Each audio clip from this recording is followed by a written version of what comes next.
안녕하세요, 마망지입니다. 이번에는 감동이 있고 또 인생에 대한 메시지가 들어있는 에세이들을 소개해 보려고 하는데요. 저는 이제 소개할 세 권의 책 모두 다 너무 좋았고 또 여러분들에게 얼른 소개하고 싶다는 생각이 마구 들었습니다.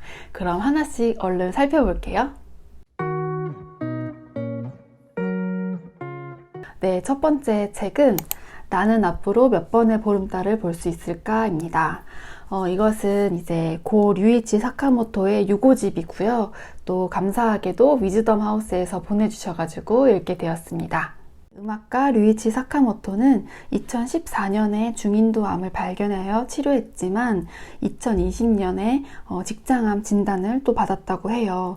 그리고 같은 해 말에 다른 장기까지 암이 전이되었다는 진단을 받고 앞으로 암과 살아가게 되었다라고 고백을 했다고 합니다. 그리고 그는 2023년 3월까지, 그러니까 숨이 다하는 그날까지 최선을 다해서 살고 71세의 나이로 생을 마감했습니다. 이 책 나는 앞으로 몇 번의 보름달을 볼 수 있을까는 류이치 사카모토의 2009년부터 2023년까지의 발자취를 담고 있고요. 음악가 외의 활동가 그리고 한 인간으로서의 기록을 살펴볼 수 있었습니다. 그리고 말하듯이 쓴 문체 덕분에 뭔가 그의 이야기를 더 가까이에서 듣는 듯한 느낌이어서 여운이 좀 더 진하게 남았던 것 같아요. 근데 저는 사실 그의 음악에 대해서는 많이는 알지 못했거든요. 근데 이 책을 읽으면서 그의 음악들을 찾아서 들어보니까 너무 좋은 거예요. 사실 제가 알고 있는 게 좀 더 많았다면 뭐 그의 음악이라든지 또 활동에 대한 어떤 비하인드 스토리를 듣는 듯한 그런 재미를 느낄 수 있었겠지만 저는 모르는 부분이 훨씬 더 많아서 마치 좀 신세계를 보는 듯한 그런 느낌이었고요. 하지만 이러나 저러나 류이치 사카모토라는 사람은 자신의 삶에 굉장히 충실했고 또 프라이드가 있었고 또 내면이 단단한 사람이었다는 것은 분명하게 느낄 수 있었습니다. 투병 중에도 왕성하게 활동하고 생애 마지막 이틀 전까지도 원격 회의에 참여할 정도였거든요. 그리고 또 다른 인상 깊었던 부분은 자연으로 돌려보내기 위한 실험 부분이었어요. 그가 이제 집을 구매했는데 거기에 100년이나 된 피아노가 있었대요.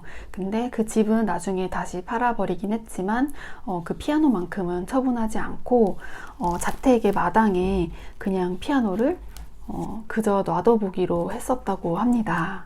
나머지 설명은 그의 말로 대체할게요. 몇 년의 시간 동안 수차례 비바람을 맞으며 도장도 다 벗겨진 지금은 점점 본래의 나무 상태에 가까워지고 있습니다. 이대로 어떻게 썩어갈 것인가? 그것은 우리 인간이 어떻게 나이 먹어가야 하는가 하는 것과도 이어져 있다는 느낌이 듭니다. 저는 이게 류이치 사카모토라는 사람이 자신의 삶을 대하는 모습을 잘 설명하고 있다고 생각했어요.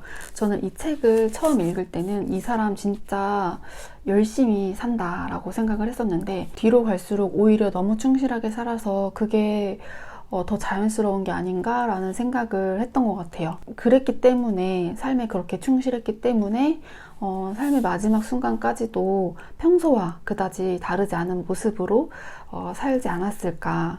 그게 오히려 더 자연스러운 사람의 모습이 아닌가라는 생각이 들었습니다. 잘 깎여져서 피아노가 되었던 나무가 다시 본래의 나무의 상태에 가까워지는 것처럼요.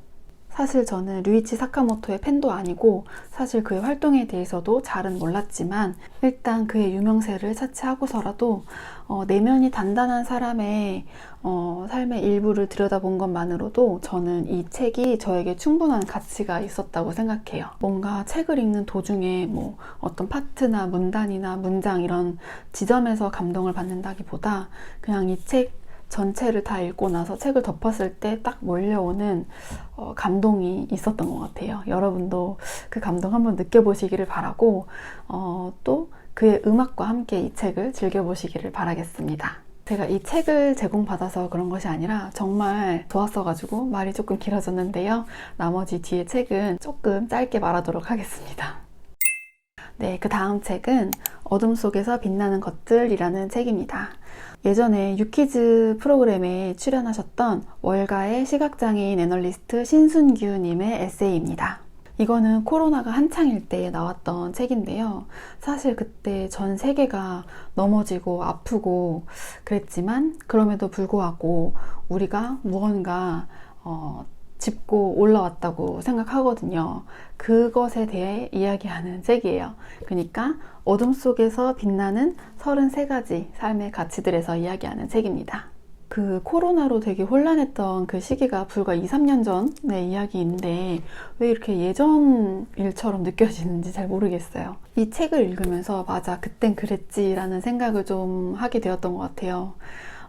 저도 뭔가 그때 되게 힘들고 절망했던 일들이 있었기 때문에 그때 저를 생각하면서 좀 스스로 다독여 주기도 하고, 그리고 이 책에서 말하는 뭐 인내, 사랑, 뭐 감사, 그리고 인간관계 등 여러 가치들을 제가 얼마나 지켰고 또 얼마나 새롭게 배웠으며 또 되찾아야 할 건 무엇인지 이 책을 통해서 좀 반추할 수 있었던 것 같아요. 그리고 한 분야의 전문가로서, 그리고 시각장애인으로서, 그리고 남편과 아버지로서, 그리고 한 인간으로서 어떻게 단단하게 살아내는지 보고 배울 수 있었고, 또 그의 솔직한 이야기 덕분에 저도 뭔가 힘을 얻고 용기도 얻고 또 삶을 더 잘 살아내고 싶다는 그런 욕심까지 생겼던 것 같습니다. 첫 번째 책과 마찬가지로 내면이 단단한 사람의 이야기는 우리에게 다양한 용기를 주는 것 같아요.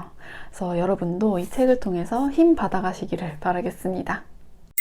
네, 마지막으로 나무처럼 살아간다입니다. 나무가 무려 4억 년 전부터 존재했다는 것을 아시나요?